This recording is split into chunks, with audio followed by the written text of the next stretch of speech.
நீ அக்கினியில் நடக்கும் போது வேகாதிருப்பாய், அக்கினி ஜுவாலை உன் பேரில் பற்றாது என்ற வாக்குக்காக ஸ்தோத்திரம். நீ அநேக ஜாதிகளுக்கு கடன் கொடுப்பாய், நீயோ கடன் வாங்காதிருப்பாய் என்ற வாக்குத்தத்தத்திற்காக ஸ்தோத்திரம்.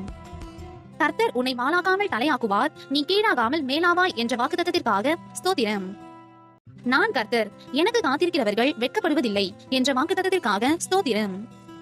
கர்த்தராகிய இயேசு கிறிஸ்துவை விசுவாசி, அப்பொழுது நீயும் உன் வீட்டாரும் ரட்சிக்கப்படுவீர்கள் என்ற வாக்குக்காக ஸ்தோத்திரம்.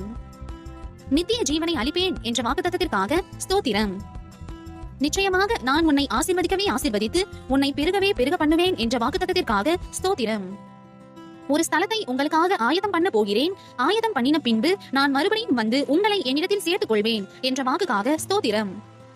சமாதானத்தை உங்களுக்கு வைத்து போகிறேன், என்னுடைய சமாதானத்தையே உங்களுக்கு கொடுக்கிறேன் என்ற வாக்குக்காக ஸ்தோத்திரம். இதோ சீக்கிரமாய் வருகிறேன் என்ற வாக்கு தத்தத்திற்காக ஸ்தோத்திரம்.